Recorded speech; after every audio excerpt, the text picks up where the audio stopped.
बेटा स्क्रीन सबको दिख रही है?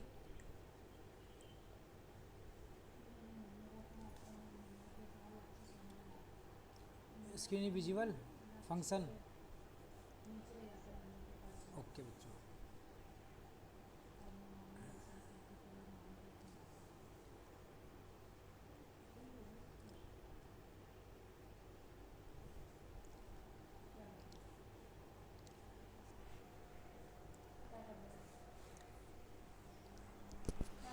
तो वी कैन स्टार्ट क्लास या फिर कुछ आ रहे हैं?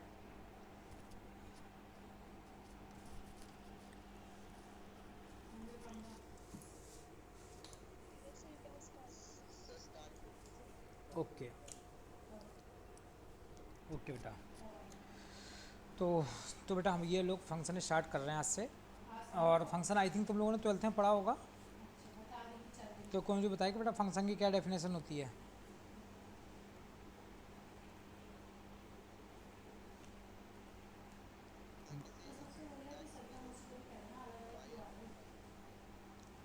ओके। और कुछ इसके अलावा?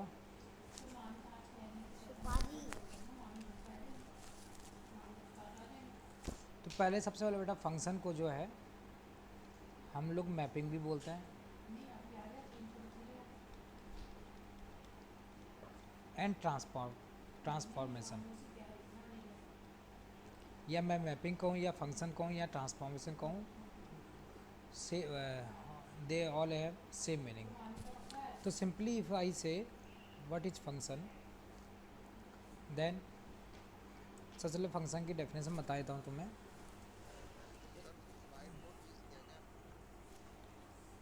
ये ओपन बोर्ड नहीं दिख रहा जिसे मैंने फंक्शन,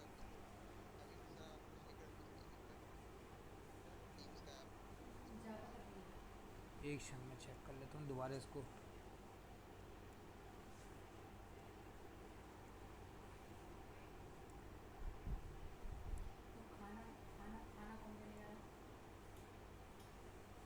देखो बेटा फंक्शन या मैपिंग और ट्रांसफॉर्मेशन लिखा हुआ है, दिख रहा है?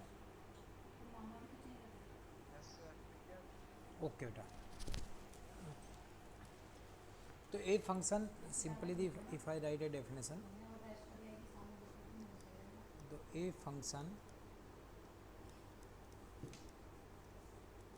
is an association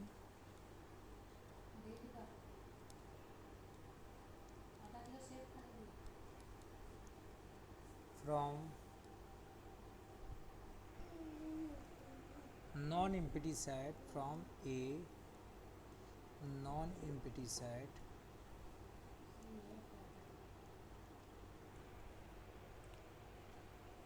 x to a non-empty set y to a non-empty set y such that every element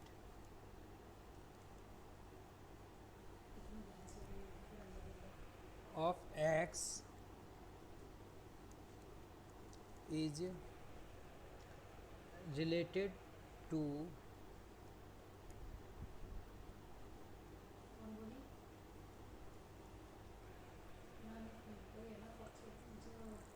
unique, related to unique means only one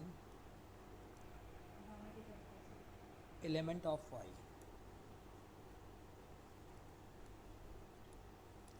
I think ये सबको डेफिनेशन समझ में आ गई होगी। देखो मैंने क्या कहा, तो सबसे पहले हम लोगों ने सेट पढ़ा और सेट के बाद हम लोगों ने क्या पढ़ा, रिलेशन पढ़ा। तो फंक्शन भी क्या होता है, एक तरह का रिलेशन ही होता है। फंक्शन भी हम क्या कहेंगे, रिलेशन ही है, मगर इसमें क्या है कुछ हमारी कंडीशंस और भी होती हैं। तो जो रिलेशन ये कंडीशन फॉलो करता है दैट्स कॉल्ड द फंक्शन। तो simple I if I say what is function, then function is association है या मैपिंग है या ट्रांसफॉर्मेशन है from a set A to set B. जैसे मैंने कहा कि from a set X to from set Y. तो उसमें एक मैंने वर्ड लिखा है सब जगह, नॉन एम्पिटी। ठीक है, लिखा है नॉन एम्पिटी सेट और ये भी नॉन एम्पिटी सेट। तो नॉन एम्प्टी सेट का मतलब क्या हो गया, एटलीस्ट उसके पास कोई ना कोई मेंबर होनी चाहिए। तो सबसे पहली फर्स्ट इंपॉर्टेंट प्रॉपर्टी है, यदि मैं दो सेट के बीच में कोई रिलेशनशिप या मैपिंग कर रहा हूँ तो उनके पास एटलीस्ट कोई ना कोई मेंबर होने चाहिए, तो नॉन एम्प्टी सेट होने चाहिए।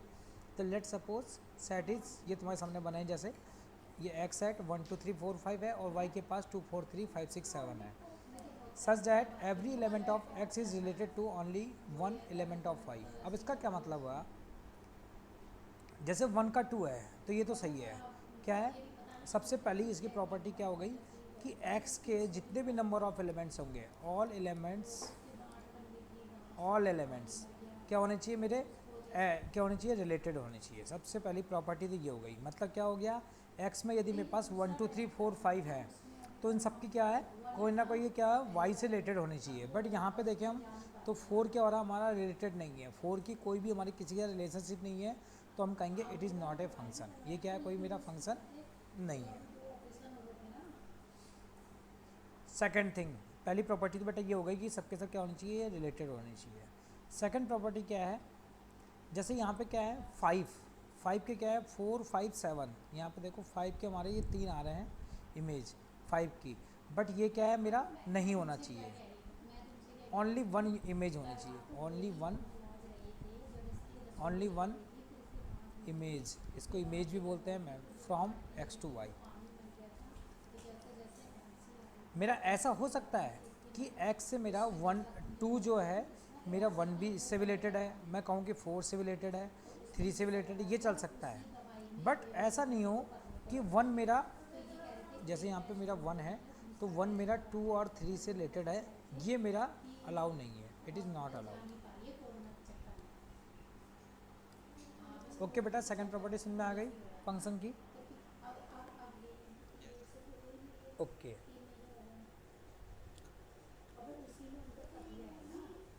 तो हम क्या है बेटा, लेट सपोज कोई एक मैं नया पेज ले लेता हूँ, let suppose I write a function x square plus x.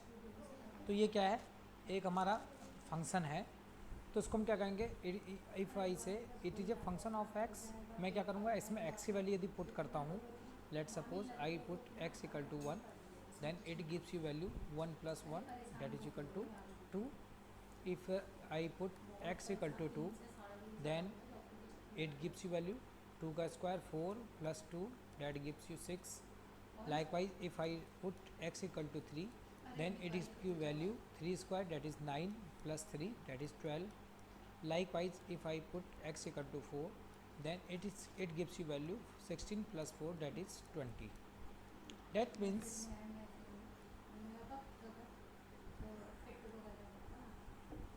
If I right 2xy, तो ये जो बेटा हमारी वैल्यू जो निकली है 2 6 12 20, इसको हम क्या कहेंगे, इसको कह लो y। कहने का मतलब क्या है, जब मैं x की वैल्यू 1 पुट कर रहा हूँ, x की वैल्यू 1 पे मेरा क्या आ रहा है, y में 2 आ रहा है, मतलब ये इसको मैं ऐसे मैप कर दे रहा हूँ। लाइक वाइज जब मैं x की वैल्यू 2 रख रहा हूँ तो ये क्या दे रहा है मुझे 6 दे रहा है, जब मैं x की वैल्यू 3 रख रहा हूँ तो ये वैल्यू क्या दे रहा है 12 दे रहा है, और जब मैं x की वैल्यू 4 रख रहा हूँ तो इट गिव्स यू वैल्यू 20। तो इसको हम क्या कहेंगे, इट इज़ ए फंक्शन। हर एक x की यूनिक वैल्यू के लिए मुझे y की यूनिक वैल्यू मिल रहा है, that is called function. Got it और नॉट। तो उसको बेटा हम f ऑफ x भी लिख लेते हैं, तो ये if I write f of x equal to Y, इसको मैं बेटा y भी लिख सकता हूँ। तो मैं क्या कहता हूँ, y क्या कहेगी बेटा, मेरा y को हम बोलते हैं इमेज, आइदर आई से मैपिंग या ट्रांसफॉर्मेशन।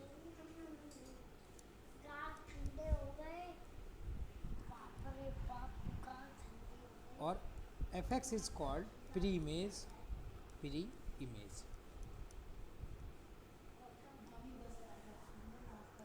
इसमें बेटा किसी को कन्फ्यूजन तो बताओ मुझे।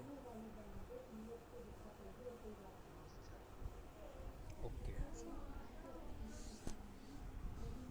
तो बेटा यही डेफिनेशन देखो यहाँ पे लिखी है फंक्शन।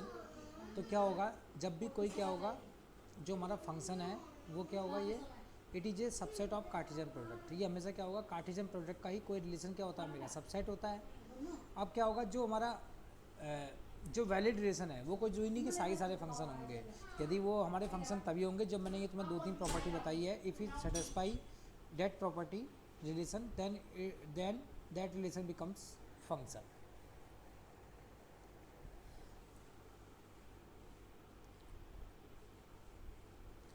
तो यहीं पे बेटा यदि मैं लिख दूँ,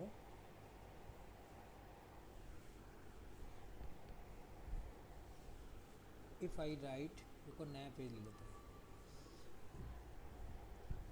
if I write F function from A to B, तो इसका मतलब क्या हो गया बेटा, एक फंक्शन है जो ए से बी की तरफ है mapping, and Y equal to F X, जैसे मैंने कहा कि Y equal to F X है, तो क्या होगा, it is a collection of ordered pair. सबसे पहले क्या है, जब रिलेशन भी हमारा ऑर्डर्ड पेयर होता है तो फंक्शन भी क्या होगा, it is a collection of ordered pair.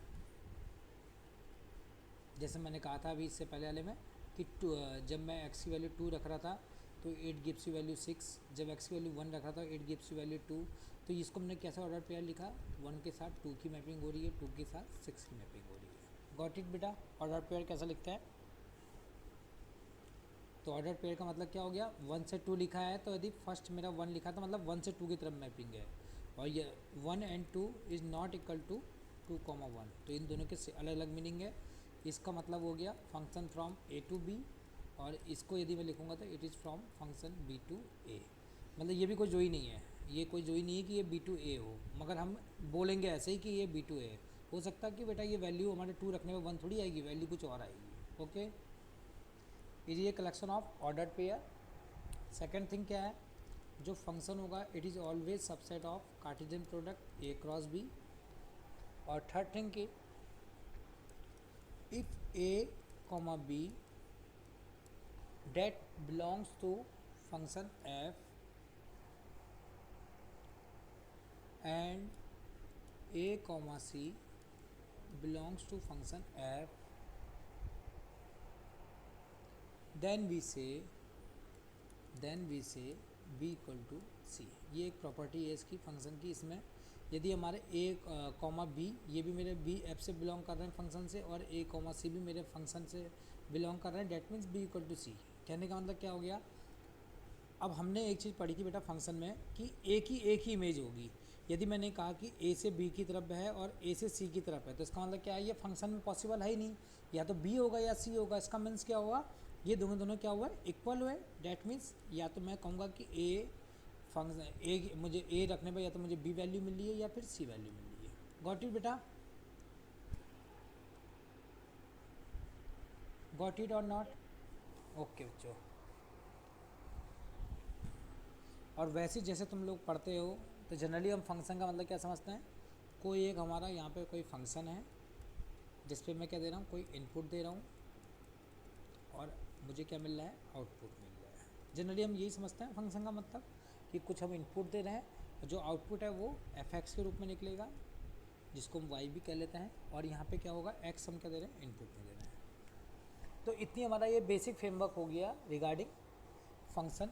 तो यहाँ तक किसी भी कन्फ्यूजन तो बताओ कि रिगार्डिंग डेफिनेशन और कुछ जो मैंने कुछ प्रॉपर्टीज़ बताई हैं। ओके बच्चों,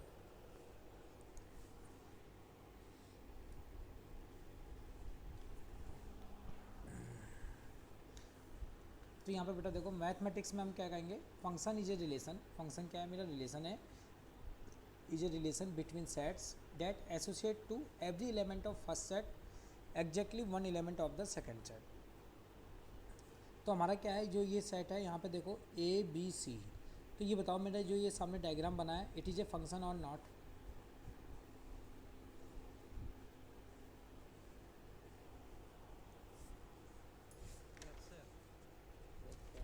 ओके, इसमें हमारी कोई दिक्कत नहीं है हमारी। इसका मतलब क्या हो गया, ए पे भी मेरी वैल्यू 1 आ रही है और बी पे भी वैल्यू 1 आ रही है और सी के वैल्यू 1 आ रही है। तो जो रेंज होगी, रेंज क्या होगी बेटा, तुम लोगों ने कुछ चीज़ें सुनी होंगी ना, एक डोमेन और एक होती है codomain, and third thing is the range. तो बताओ बेटा किस किस को इसके बारे में कुछ पता है? इफ़ आई से डोमेन, को डोमेन एंड रेंज, तो डोमेन क्या होगी, को डोमेन क्या होगी और रेंज क्या होगी?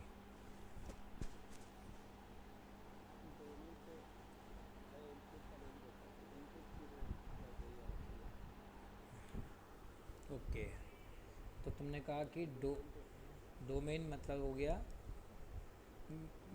एलिमेंट ऑफ सेट है, ये तो हुआ।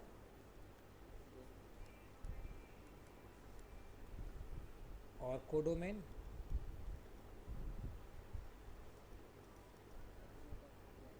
एलिमेंट ऑफ सेट बी या वाई जो भी कह लो। और इसमें क्या है बेटा, डोमेन में एक थोड़ा सा तुम लोगों का कुछ तो सही है मगर कुछ एक गलती है कि एलिमेंट ऑफ सेट ए, इसमें साथ में क्या होता है बेटा, डोमेन में जो रिलेटेड होंगे। Let suppose if I right here D, तो क्या होता है बेटा, डोमेन मेरी ए बी सी डी होती है या ए बी सी होती है? हाँ, तो इसका मतलब क्या हो गया, element of set A that are related, जो क्या है किसी न किसी से रिलेटेड है तभी वो क्या आएंगे बेटा मेरे डोमेन में आएंगे। डी नहीं आएगा इस केस में, क्या है, यदि मैंने डी लिख दिया तो ए कॉमा बी कॉमा सी आएगा, डी नहीं आएगा, डी को नहीं आएगा। को डोमेन में क्या होता है, सारे मेंबर। बट रेंज क्या कहता है,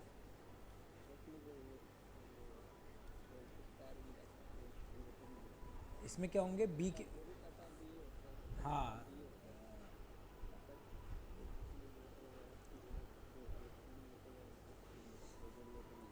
element of B data related, simple सी बात कहें हो तो जो हमारे क्या होंगे बी के वो एलिमेंट जो मेरी क्या है रिलेटेड है, डेटा रिलेटेड।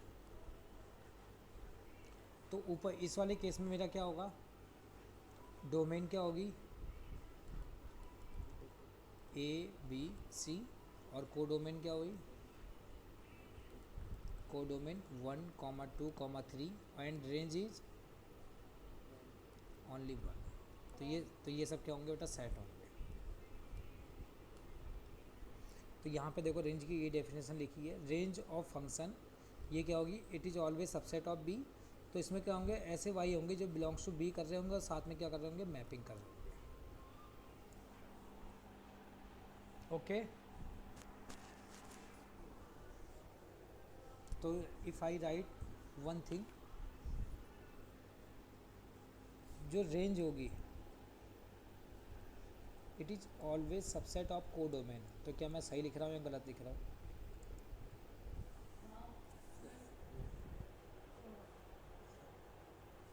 ओके, तो मैं बेटा ये भी कह सकता हूँ कि मैं रेंज क्या होगी, हमेशा सबसेट ऑफ कोडोमेन होगी। और कोडोमेन और रेंज दोनों किससे होंगे, सेट बी रिलेटेड या वाई को कुछ भी कहो, मतलब सेकंड वाले से।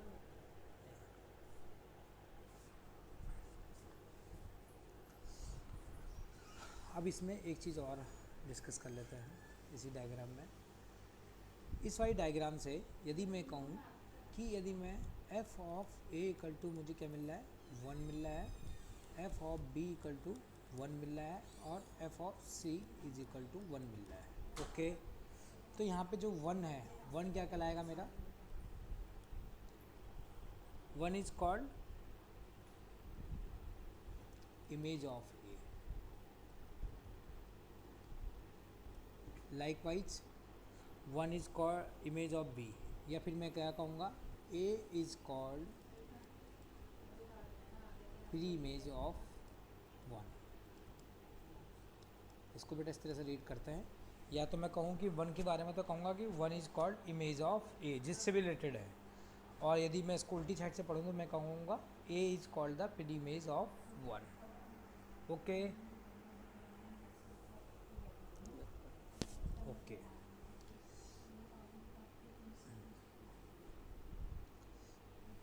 अब बात आती है बेटा, इफ़ हमारे दो सेट हैं, एक सेट ए में हमारे m नंबर ऑफ एलिमेंट्स है और सेट बी में क्या है n नंबर ऑफ एलिमेंट्स है, then number of function possible from A to B. बताओ बेटा,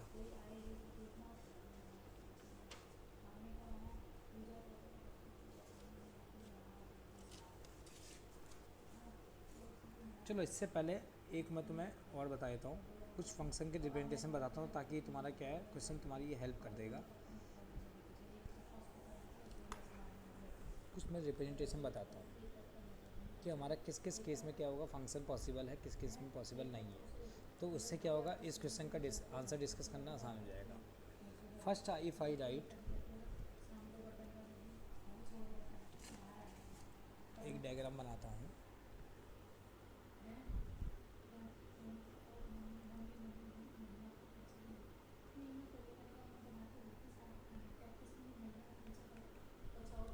ए बी, ये दो फंक्शन है और इनके बीच में क्या है, मैपिंग हो रही है। तो मेरा क्या है, A1 A2 A3 and A4, और लाइकवाइज यहाँ पे है B1 B2 एंड B3। अब उसके बाद क्या है, मैंने मैपिंग दिखाया था A1 का B1 से, A2 का B1 से,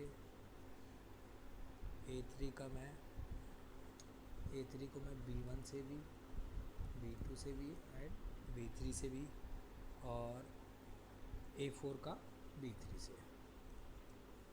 एक सेकंड डायग्राम,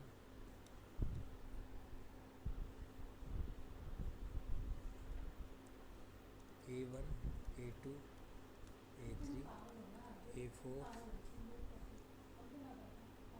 और यहाँ पे B1 B2 B3 B4 and B5, और इसमें मैंने A1 का B1 से, A2 का B2 से, A3 का B3 से, और A4 को भी B3 से। एक थर्ड सेट लेता हूँ,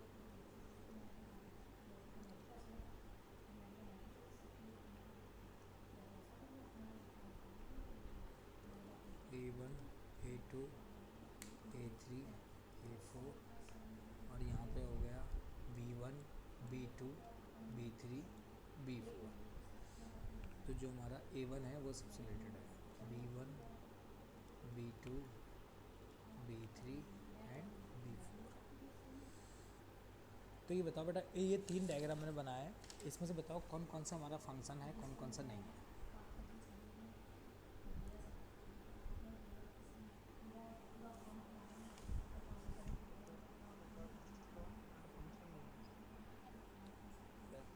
पहला वाला, it is not function. Y?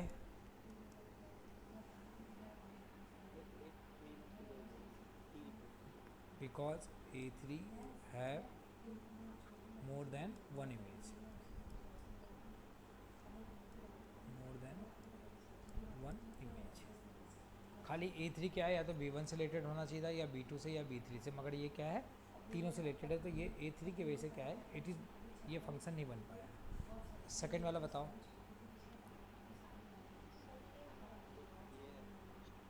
तो ये क्या हमारा फंक्शन है, क्योंकि इसमें क्या है, हर इमेज A1 की B1 है, A2 की B2 है, A3 की B3 है, A4 की B3 है, सबकी क्या है, यूनिक इमेज है, यूनिक इमेज है। तो इसका मतलब क्या है, डेट इज़ फंक्शन। थर्ड वाला बताओ। ये भी क्या है, अगेन नॉट फंक्शन, क्योंकि यहाँ पे क्या है, प्रॉब्लम क्या है इसकी, इसमें दो प्रॉब्लम है।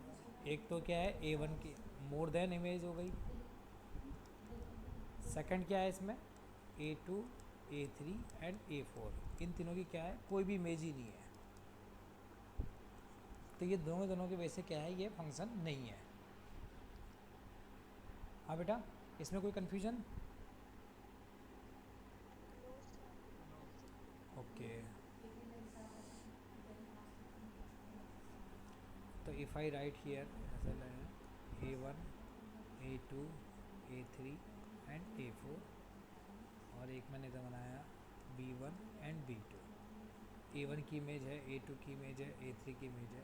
अभी बताओ क्या बेटा, ये फोर्थ वन क्या हमारा फंक्शन है या नहीं है? No sir. तो ये अगेन क्या है, नॉट फंक्शन, बिकॉज A4 है नो इमेज। एक और बना लेते हैं, चलो fifth one.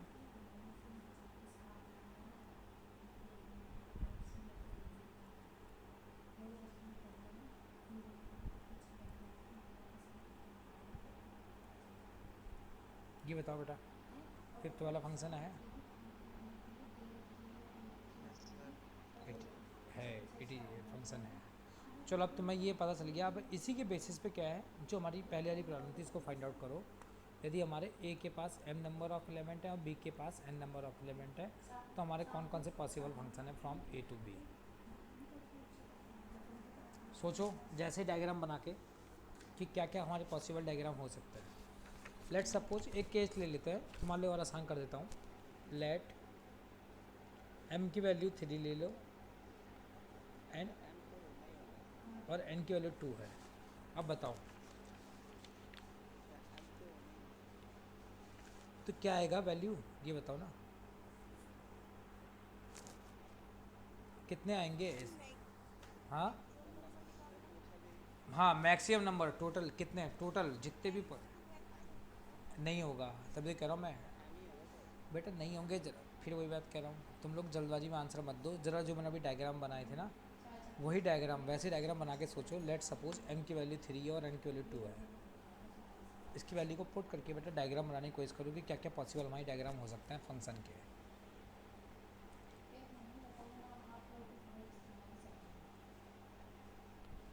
m equal to 3 और n के 2 का मतलब क्या हो गया कि set A and set B हमारे ये हैं, set A and set B.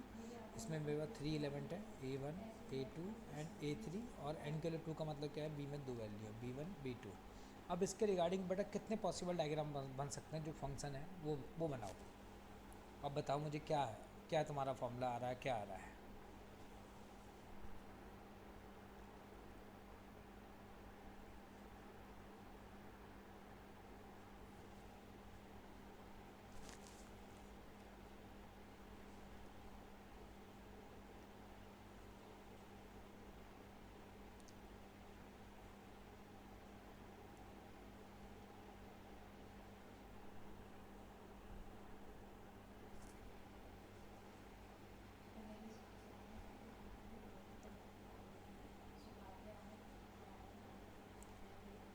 बताओ बेटा, बनाओ बनाओ।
कुछ आया बेटा?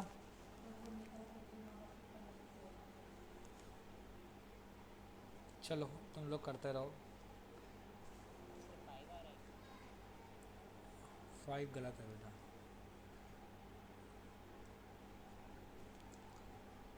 चलो अब देखते हैं, इससे तुम्हारा कॉन्सेप्ट क्लियर जाएगा। तो मैंने क्या कहा, फंक्शन की डेफिनेशन के लिए क्या है, A1 A2 A3, ये क्या है, इनकी हमारी क्या होनी चाहिए, यूनिक इमेज होनी चाहिए और सारे एलिमेंट एसोसिएटेड होनी चाहिए। तो एक तरीका तो क्या है, मैंने A1 A2 और A3, ये मेरा वैलिड फंक्शन है या नहीं है? Yes sir. ओके, अब इसी का मैं दूसरा डायग्राम बना दूँ जिससे मैं क्या कहूँ, A1 A2 और A3 को मैं क्या कर दूँ, सबको B2 से रिलेटेड कर दूँ। सही है बेटा।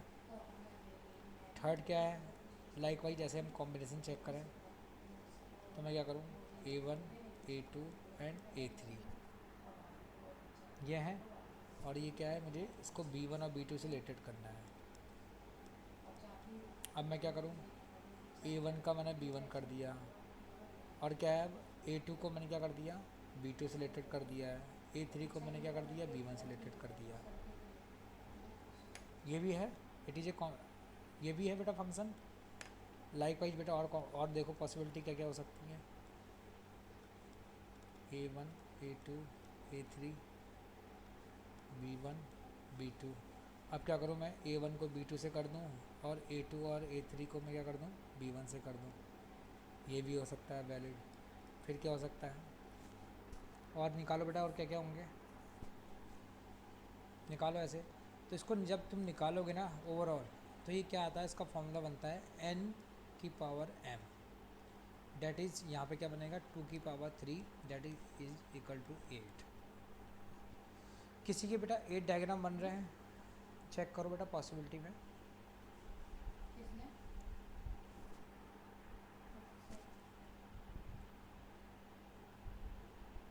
हाँ बेटा, और क्या क्या डायग्राम बनेंगे, बना के देख लो, और बहुत सारे डायग्राम बनेंगे, मतलब 5 6 7 एंड 8, टोटल मिला के इतने डायग्राम बनेंगे, 8 डायग्राम। लाइकवाइज क्या है, A2 A3, इधर से तुमने B1 B2, इसको ले लेते हम। सर A1 A2 टोटल नहीं, तो B1 से लेते हैं। इसको और आसानी से समझने के लिए एक और तरीका है जिसमें हम कंफ्यूज ना हो।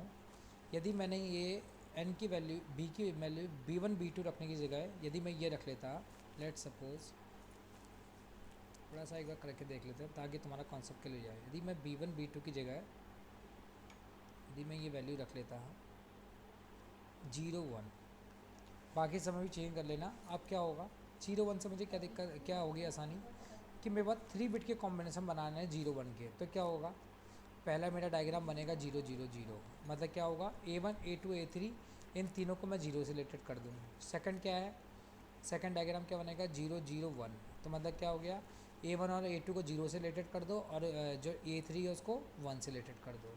नेक्स्ट क्या होगा 0 1 0, फिर क्या होगा इसी तरह 0 1 1, फिर क्या होगा 1 0 0, फिर 1 0 1 1 1 0, फिर क्या होगा 1 1 1। टोटल क्या बनेंगे 8 कॉम्बिनेशन बनेंगे।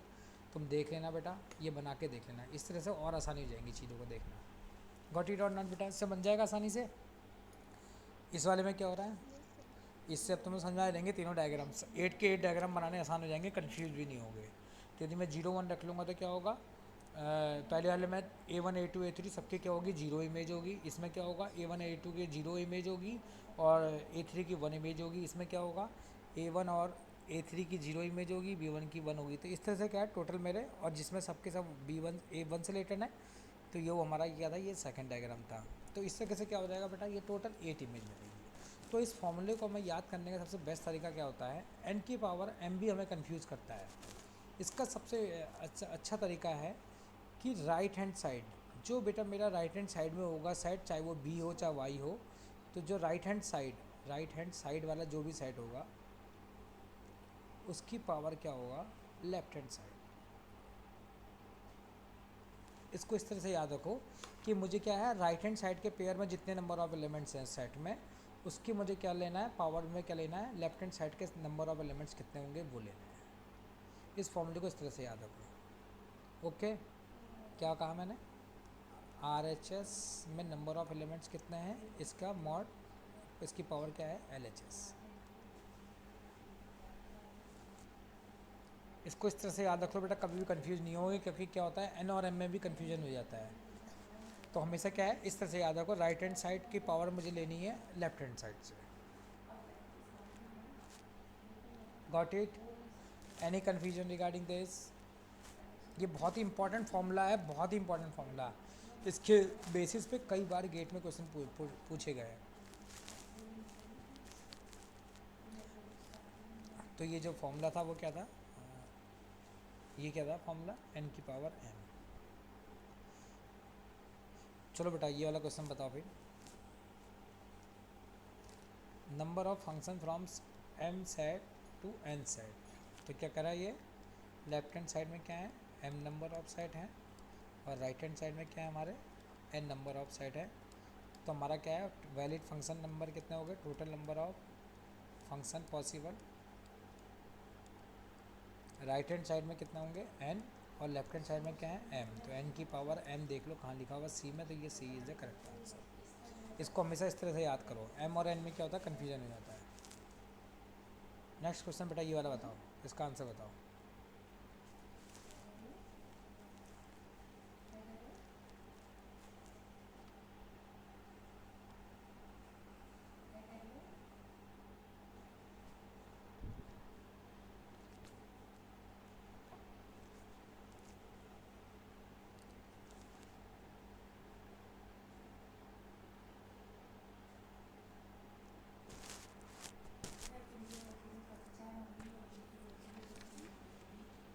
Sir A option, hmm,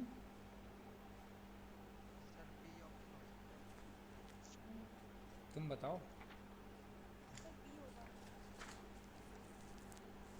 B option तुम लोगों ने कहा, ओके बेटा। और किसका क्या आ रहा है, और बताओ। सबका यही आ रहा है या कुछ और भी आ रहा है किसी का?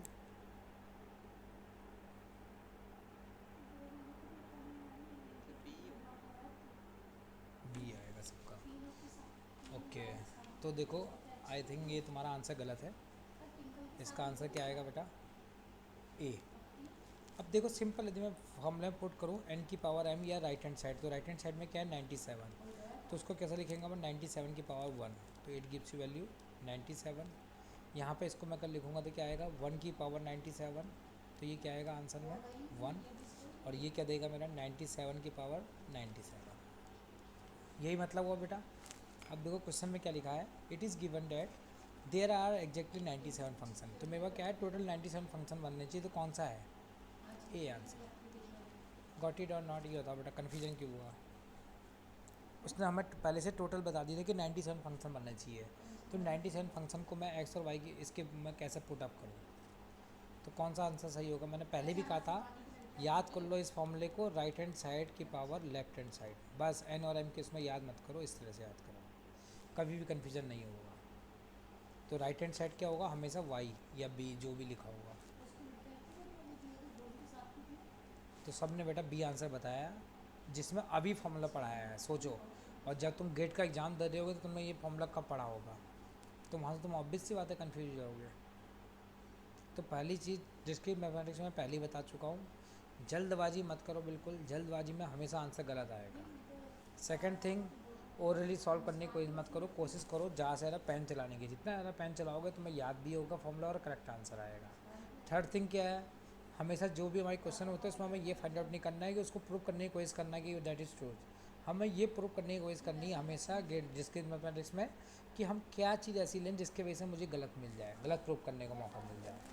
तो हमेशा ऑप्शन को देखो, ऑप्शन के हिसाब से मुझे क्या चीज़ उसमें है कि यदि मैं सिर्फ ये यही चीज़ निकालूँ तो इससे मेरा काम चल जाएगा, ऐसी कुछ क्या है जिसे हम सिलेक्शन बाय एलिमिनेशन बोलते हैं, उस तरह से बेटा थोड़ी सा अपनी टेक्निक बनाओ, इससे क्या है तुम्हारी एक्यूरेसी बढ़ेगी, थिंकिंग पावर बढ़ेगी। चलो ये वाला बताओ फिर।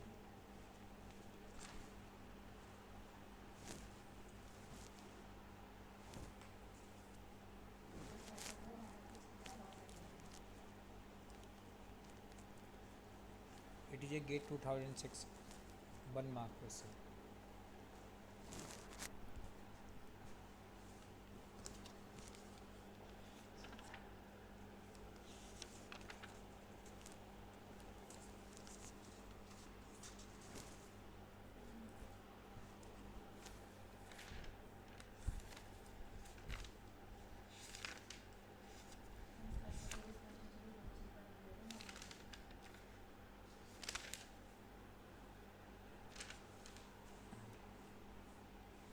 बताओ बेटा क्या आंसर आ रहा है।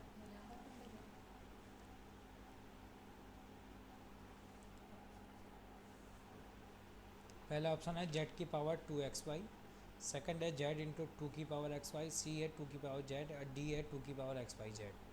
तो बताओ बेटा इसमें क्या आंसर आ रहा है। एक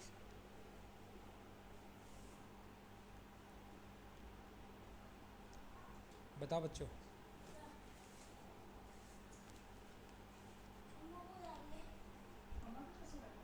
बताओ बेटा क्या आंसर आ रहा है।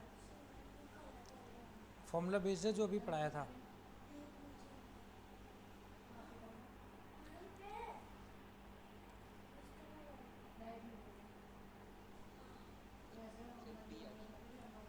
D option. और किसी का क्या है?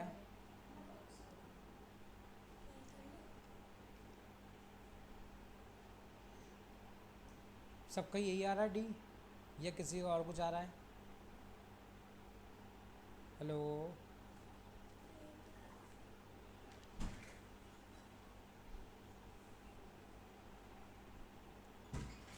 चलो और किसी ने सॉल्व नहीं किया, चलो मैं देख लेता हूँ।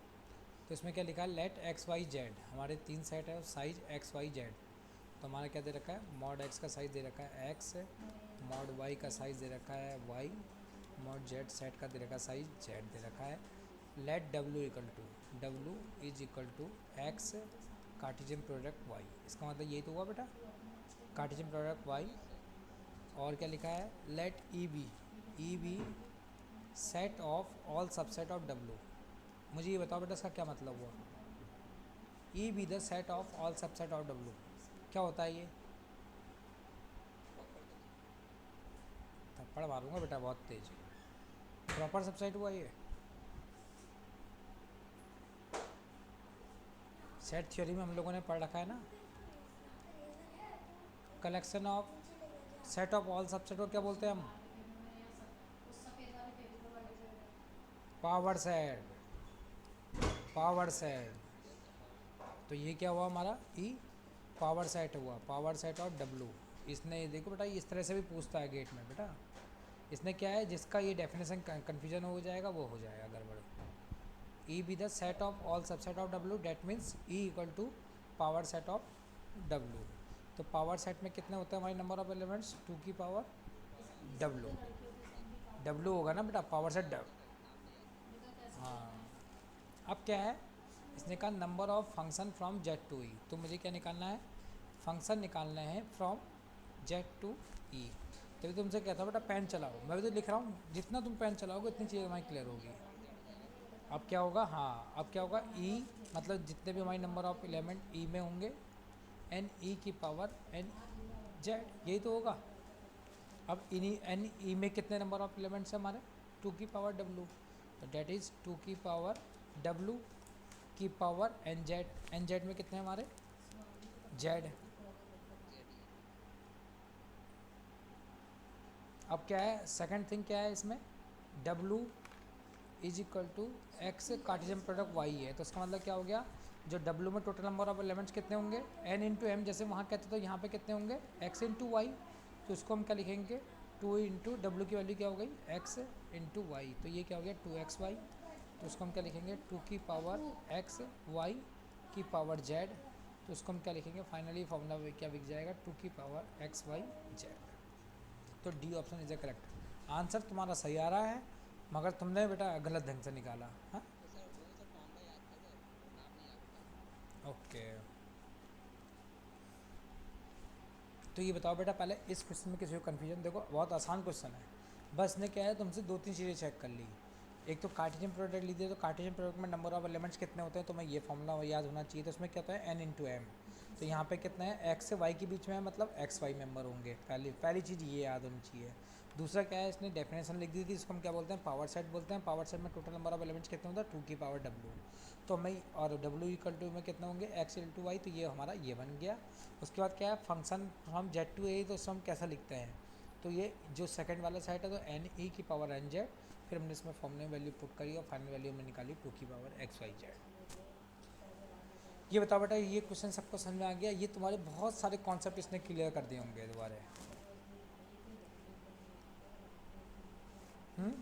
तो बेटा गेट में क्वेश्चन कोई टफ नहीं आता है, बस क्या है तुम्हारी बेसिक नॉलेज क्या है। अब इसने क्या है तुमसे सेट थ्योरी का अलग से क्वेश्चन नहीं पूछा, मगर इसमें सेट थ्योरी भी यूज है, रिलेशन भी यूज हो गया और फंक्शन भी यूज हो गया। तीनों चीज़ें यूज हो गई नहीं हो गई, पावर सेट हो गया, कार्टेशियन प्रोडक्ट में रिलेशन आ गया, और थर्ड थिंग में क्या आ गया, फंक्शन आ गया। तो तीनों को कंबाइन करके एक क्वेश्चन बना दिया, इसमें सब तीनों की चीज़ों तुम्हारी कॉन्सेप्ट क्लियर चेक कर लिए। तो आज का लेक्चर बेटा हम यहीं पे ख़त्म करते हैं। मुझे लगता है आज हमने बेसिक एक वो पढ़ लिया है। नेक्स्ट क्लास में बेटा हम कुछ और चीज़ें पढ़ेंगे और उसके बेसिस हम चेक करेंगे कि और फंक्शन की प्रॉपर्टी पढ़ेंगे, और फिर उसके बाद हम आएंगे टाइप्स ऑफ फंक्शन में, फिर हम इन्वर्स ऑफ फंक्शन पढ़ेंगे, फिर कंपोजिट जो भी है। इतनी चीज़ें शायद 2 से 3 क्लास और लगेंगी और सो हम फंक्शन को कंप्लीट कर लेंगे। तो आज के लेक्चर के रिगार्डिंग बेटा किसी को कन्फ्यूजन तो ही बताओ। क्योंकि आज का लेक्चर बड़ा इंपॉर्टेंट है, क्योंकि अब ये बार बार यूज होगा जो आज के लेक्चर में पढ़ा गया है। हाँ बेटा, किसी को कोई कन्फ्यूजन? ओके, तो फिर आज का लेक्चर बेटा यहीं फिनिश करते हैं हम लोग। और दूसरी बात बेटा, रिकॉर्डिंग तुम्हारी बंद हो गई है, तो रिकॉर्डिंग जो डिसेबल हो गई है तो इसमें रिकॉर्डिंग नहीं हो रही है, तो मैंने रिकॉर्डिंग अलग से कर रहा हूँ। तो मैं कोशिश करूँगा कि मैं इसमें यदि हो सकेगा तो मैं रिकॉर्डिंग तुम्हें इसमें डाल दूँगा, नहीं तो मैं क्या होगा गूगल लिंक के थ्रू उसका मैं लिंक शेयर कर दूँगा। Okay okay, thank you sir. Okay बच्चों, तो लेक्चर सबको समझ में आ गया बेटा फंक्शन क्या होता है? Yes sir. ओके बच्चों, यस सर। ओके बच्चों, ओके बच्चों, बाय। सही है बेटा।